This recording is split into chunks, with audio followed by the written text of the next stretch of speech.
Good morning, students. So, welcome to the next session of our chapter. So, today we will discuss what are the different operations that can be performed on our data frame. But in the previous session, I told you that data frame size is mutable. Okay, so let us check this feature of data frame. So, if we can add any new column to the existing data frame, or if you can remove any existing column from the data frame, that means our data frame size is mutable. Okay, so here what we will do, we will add a column to our existing data frame. For example, here we are having one data frame like this one. Okay, we are having only name and age. Let us add one new column, and I'm giving the name of the column as interest. Okay, so we must have to provide the values also, since we are having three names, three rows, so we have to give three values for the interest also. Suppose I'm giving dancing, then singing, and then cooking, which is nowadays interest for all of us now. So let us check what we are getting. We have to check our data frame. If you will write only df beta, it will also show you the data frame. So now see, one column has been added to our data frame, and the values are dancing, singing, and cooking. So what we have done, we have added a new column. Okay, so that proves that the data frame size is mutable, means earlier it has two columns, now it has three columns. Now similarly we can remove column as well. So to remove column beta, we are having three options. Okay, before that, one more thing, rename column. If we want to change the column name, for that we are having options also. For example, I have given here the name as interest, and I want to change it as hobby. Then for this we have to use df dot columns. Columns means if you want to access these names, you have to write columns. These are indexes and these are columns. In data frame we are having two indexes, so instead of calling row index and column index, these row index are known as only index, and this column index, column label name are known as columns. So what we will do, we will provide the column names. For example, we want to keep name as name, so let it be name. Then we want to keep age as age, let it be age. But we want to change interest from hobby, so let it be the new name hobby. Okay, and let us print. This time I am writing only df. Let us check whether it is giving the output or not. So see, instead of interest, now we are having what? We are having hobby. Okay, so the column can also be renamed, and column can also be deleted. So how to delete any column beta? If you want to delete any column, you may do it by three different ways. First one is using del, sorry, this one is del operator, this is not a function. So using del operator, pop function, and drop function. Okay, so let me tell you one by one all of the three things. Suppose you want to delete, suppose I want to delete the hobby, the column that we have added. Okay, so, and we will check whether the column has been deleted or not. Now see, the column hobby has been deleted. Okay, now suppose I want to delete age using pop function. What we have to write, df dot pop, and then within bracket we have to write age. Okay, and then again we will display our data frame. Now see, age has also been deleted. Okay, so the last thing which we want to delete is name. Okay, let me create the data frame again so that we will have some data in our data frame. Okay, let me run this code again, so that we will create a new data frame. So in df we are having now what bete? Name and age. So if we will print df, what we will have? Name and age. Okay, so let me delete age once again by using drop function. Okay, so for that, again drop drop, and then again age. Then let us print df. What output we are getting? Let us check. It is showing error. Now let us check what is the error. Age not found in access bete. Now when we are using drop function, we have to mention that which access we are using. So I told you previously bete, for access equal to 0 means row access, for access equal to 1 means column access. Since this drop can be used to delete row as well as column, so we have to mention that from which access we are going to delete the values. So the age is from access equal to 1. Okay, so that we have to mention. Now see, it will now show you the deleted one. Okay, so here we have to mention that what we want to delete age column, and this one is the name of column, and how to specify this? Using access is equal to 1. So there are 3 different methods bete to remove a column: using del operator, using pop function, using drop function. Pop function and drop function are almost same. The only thing, in case of drop function, you have to mention that access is equal to 1 if you are removing the column. Then again come to the head and tail function. But it is similar to the head and tail function that we have done previously in series.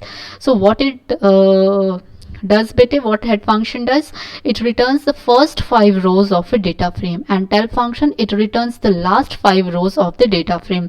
But if you want less than 5 or more than 5, then you have to specify the number. If you are not specifying, then it will take first 5 records and last 5 records. Suppose here if we will write print df dot head, and then I'm writing 2, then what it will do, it will give us only 2 records from the top. Okay, see, we are having only 2 records from the top.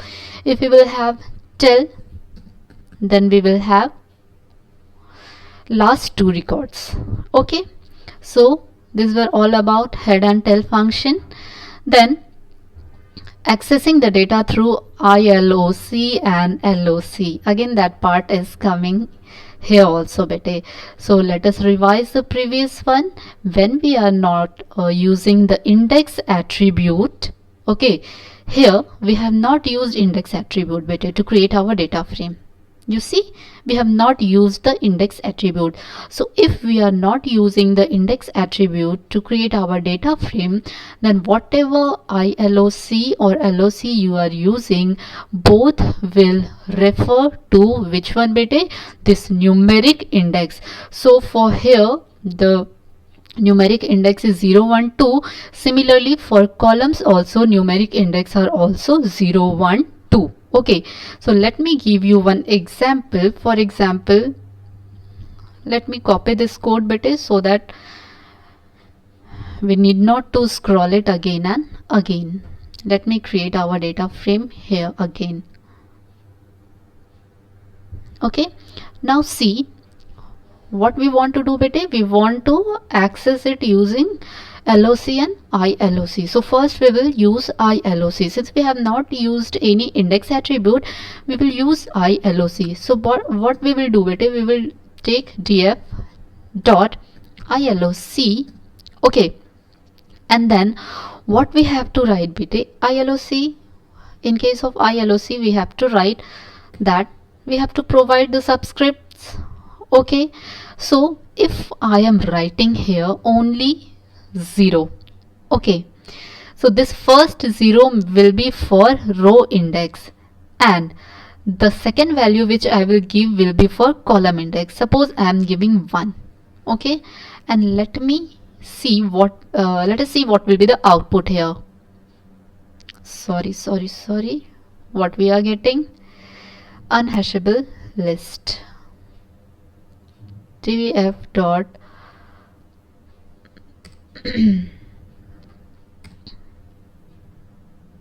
see, we are having 14. Why bete?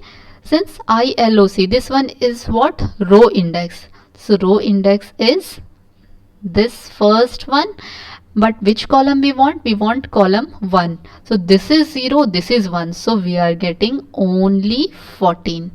Okay, so you may give the range also bete. For example, if I am writing here 0 to 2, okay, and here let it be 1, what output we will get? Any guesses bete? Here we have written 0 to 2.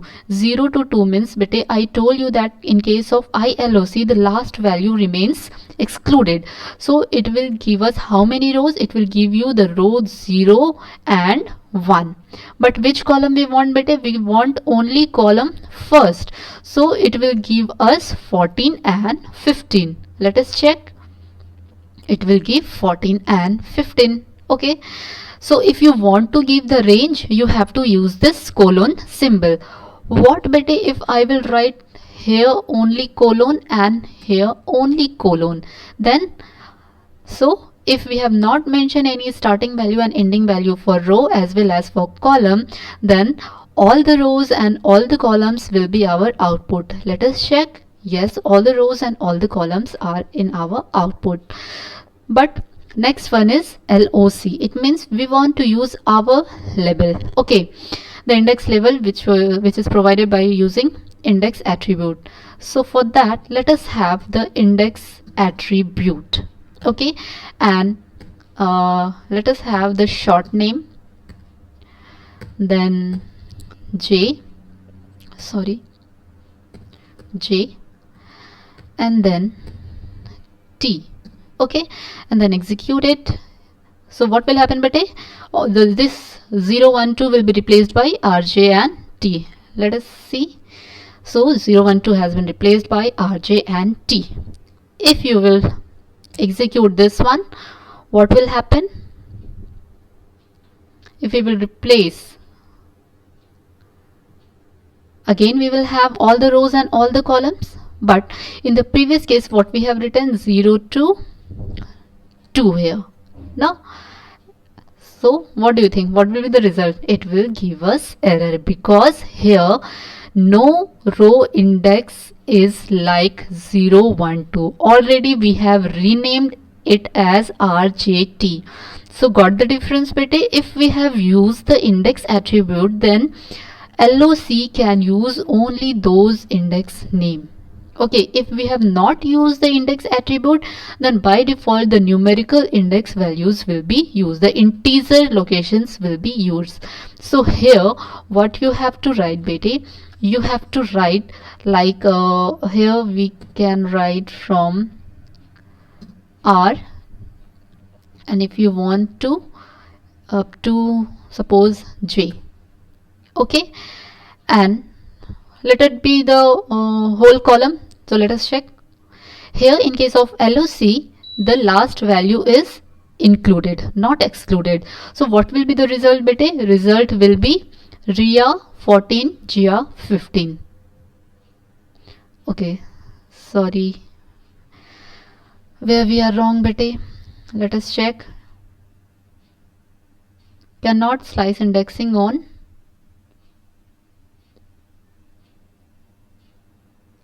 Just a minute.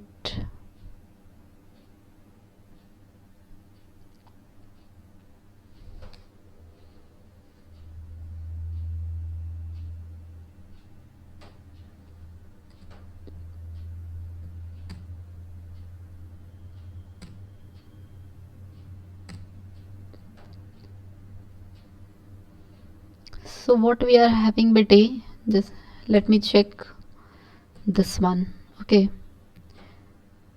if I will write here only name, what is happening?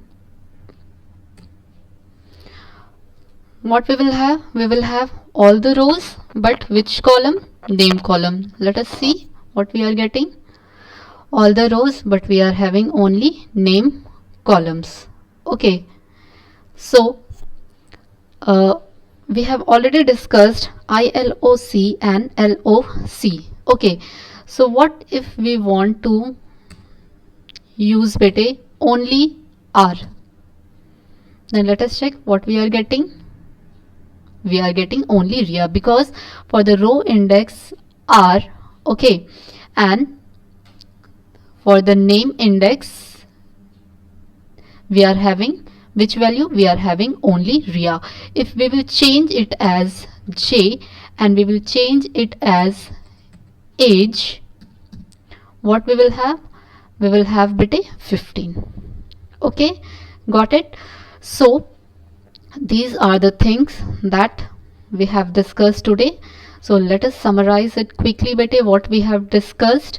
We have discussed how to add a new column to the existing data frame, how to remove the column, how to rename the columns, and how to access the elements using head and tail functions, and how to access the elements using ILOC and LOC functions. Okay, so in the next class we will discuss the concatenate operations. So I hope you all have understood this much. If you are having any doubt bete, ask me in the comment box. So thank you for watching bete. Take care.